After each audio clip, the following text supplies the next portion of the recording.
Okay, let's unpack this. We're diving deep into perhaps the most studied, most controversial artifact out there, the Shroud of Turin. Absolutely. For decades, really, the science seemed pretty settled on its age. Medieval. Right, settled since 1988, but then boom, a new study hits the headlines, uses a novel method. And claims the shroud is actually 2,000 years old. Puts it smack bang in the 1st century AD. A huge claim. So today, we're going beyond those headlines for you. Our mission is surgical. We're putting this new dating claim under the microscope. We need to look really closely at the method they use, this WXS technique, and the scientists involved, particularly their known viewpoints. And critically, maybe most importantly, where did the sample they tested even come from? That part of the story is, well, it's murky. Very murky. But first, context. Let's quickly touch on that standard view, the 1988 baseline. Yes, the big radiocarbon dating. That's the benchmark. 1988, 3 top-tier independent labs, Oxford, Arizona, Zurich, they all got samples. Blind tests, too, wasn't it? Blind tests, exactly. And they all landed in the same ballpark, 80, 1260 to 1390. Which fits perfectly with when the shroud first pops up in the historical record in France, mid-1300s. Precisely. So that's the established science. Any claim for an older date has to convincingly counter that C14 result. Okay, so enter the new study, 2022. Led by Liberato De Caro, they didn't redo C14, did they? They used something totally different. No, they brought in wide-angle X-ray scattering. WS. WXS. Sounds technical. What is it actually measuring? Well, it's a technique from materials science, not really archaeology's go-to dating tool. It tries to gauge age by looking at how the linen itself has degraded over time. Degraded how? Think of linen fibers, cellulose mainly. They start out very ordered, crystalline. Over centuries, this structure naturally breaks down, becomes more disordered. It's a process called depolymerization. Okay. WXS shoots X-rays at the material and measures that level of disorder. The idea is the older the linen, the more disordered it should be. It's a proxy for age. So you mentioned C14 is like a clock, measuring radioactive decay at a known rate. WAXS sounds less direct. That's a great way to put it. C14 measures something inherent decaying at a fixed rate. WXS is more like guessing a wooden beam's age by how weathered it looks. And that weathering depends hugely on whether the beam was kept indoors, outdoors, in a desert, in a swamp. Exactly. The environment is a massive factor in structural degradation. Which brings us to the WXS results for the shroud. Right. They took a tiny thread near where the C14 samples came from, apparently. What did this WXS test find? They calculated an aging factor from their X-ray data, and they found this factor was very similar to a linen sample they tested from Masada. Masada. That's firmly dated, right? 1st century AD. Yes, historically and via C14, dated to around 5574 AD. So comparing the shroud sample's aging factor to the Masada samples, they concluded. Let me guess. That the result was, and this is their quote, fully compatible with the hypothesis that the TS Turin shroud is a 2,000-year-old relic. That was the headline grabber. Okay, fully compatible sounds strong. But you mentioned WXS is like judging weathering, heavily dependent on conditions. This is where it gets complicated, isn't it? This is where the whole argument hinges, and frankly where it starts to look quite shaky. WXS isn't an established dating method like C14 for a reason. Why not? What's the catch? The catch is that the 2,000-year result isn't just what the X-rays spit out. It only calculates to 2,000 years if you feed the model very specific assumptions.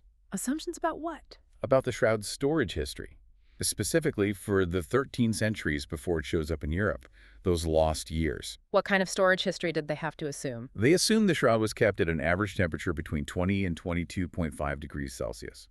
That's about 68 to 72 Fahrenheit. Wait, an average temperature of 70 degrees Fahrenheit for 1,300 years. Oh. Through the entire medieval period. Yes, and correlated relative humidity between 55 and 75%. Basically stable, slightly warm, slightly humid room temperature for over a millennium. That sounds incredibly stable, like modern climate control level stable. Is that even plausible for something potentially moving around, hidden, surviving fires? That's the giant leap of faith required. You've nailed the core issue. The WXS result isn't really dating the cloth. It's modeling what environment would make the cloth look 2,000 years old, according to their WXS measurements. So they didn't prove it as 2,000 years old. They showed it could be 2,000 years old if you believe this highly specific, undocumented, and frankly unlikely storage history. Precisely. They're essentially testing their assumptions about its history, not directly measuring its age in the way C14 does. Okay, flip that around. What happens if you plug the C14 date, the medieval date, around 700 years old, into their WXS model? Ah, now that's revealing. If the shroud is only, say, 7 centuries old, and you assume it was stored at a more realistic average temperature for Europe, like Turin's average of about 12.5 Celsius, that's mid-50s Fahrenheit, Then what? then the predicted WXS aging factor should be incredibly low. Much, much lower than what they actually measured on the thread. So the measured WXS data doesn't fit the C14 age under normal conditions. Not at all. To make their measured WXS data fit the known C14 medieval date, you'd have to assume the cloth was kept at insanely high temperatures for centuries. Their paper says temperatures very close to the maximum values registered on the Earth. So an implausible constant baking for centuries. Essentially, yes, an absurd scenario, so they prefer the other scenario. Yeah. It's 2,000 years old and kept in perfect climate control through the Dark Ages. Wow. Okay, so the method itself seems built on very convenient assumptions. Did the authors acknowledge this clash with C14? They did. To their credit, they noted the conflict and stated that, quote, more accurate and systematic X-ray investigation of more samples would be mandatory to confirm the conclusions, which is science speak for this is preliminary and conflicts with the gold standard. Right. Which brings us to the researchers themselves. Who are these scientists pushing this method? Well, the lead author, De Caro, and several others, are crystallographers, specialists in X-ray techniques. That makes sense. But the name that jumps out is the final co-author, Giulio Fanti. Fanti. That name rings a bell in Shroud circles. He's not just a neutral scientist, is he? Far from it. He's a professor of engineering. But more relevantly, he's a very long-time, very public proponent of the Shroud's authenticity. He wants it to be the real burial cloth of Jesus. How public are we talking? Extremely. Sources mention he's even spoken about having a personal spiritual revelation back in 1998 that convinced him it was genuine. He has a clearly stated faith-based position. That's a significant potential bias for someone involved in dating research, wouldn't you say? It raises immediate red flags about objectivity. And this isn't his first foray into controversial dating attempts. Oh. Back in 2013, he published other non-radiocarbon dating results, also claiming a first-century date.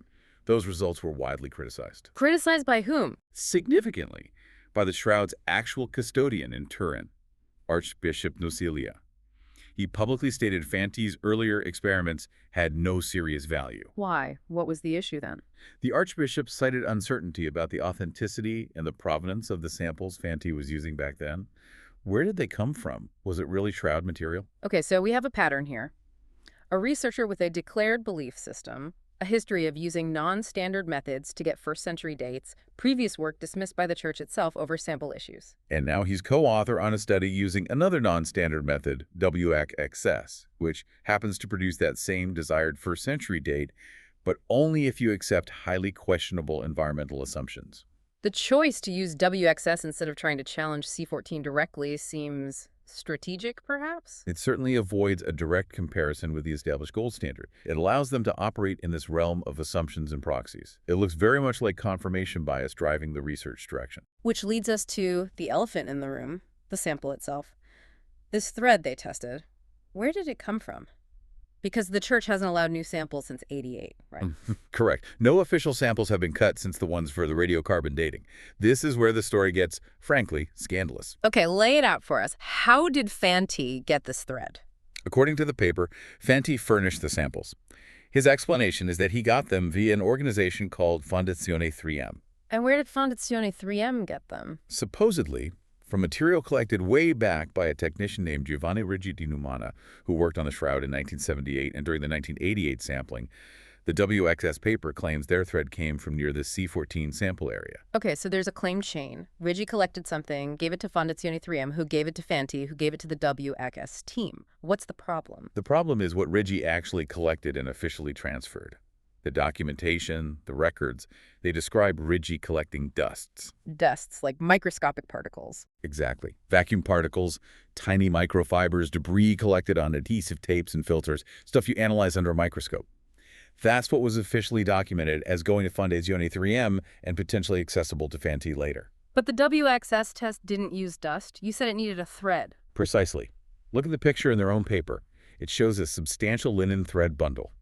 Something large enough to be physically clamped, mounted, rotated in an X-ray beam for hours, 9,600 seconds, they state. You cannot do that with loose dust. You absolutely cannot run wide-angle X-ray scattering on microscopic dust particles. It requires a coherent sample, like a thread. So the material Fanti officially could have received via Fondazione 3M was dust, but the material used in the experiment was a whole thread. Where did the thread come from? That is the million-dollar question with no good answer. Fanti isn't explicitly claiming the thread came from the documented dust samples. The implication is that maybe Righi privately kept or passed on intact threads outside of official channels. But there's no record of that. No church authorization for Righi to keep or distribute whole threads. None whatsoever. It completely breaks the chain of custody. This is exactly the kind of sample provenance issue that led Archbishop Nocilia to dismiss Fenhay's earlier work. It's history repeating itself. So the sample they based their entire 2,000-year claim on has a completely unverified, undocumented, and frankly suspicious origin. Yes. Its link back to the shroud itself is based purely on Fantai's assertion, which contradicts the physical nature of the officially transferred materials. And here's maybe the most damning point. Let's say, just for argument's sake, that Fantai did somehow acquire this genuine shroud thread bundle shown in their paper. Okay. That thread bundle, large enough for their complex WIXS analysis, Yeah. wasn't it also large enough for another test? Oh, absolutely. It was more than large enough for modern accelerator mass spectrometry C14 dating. Which is the gold standard. The test that could actually challenge the 1988 results directly if this sample truly was different. Modern AMS dating needs only micrograms of material. That thread was easily enough.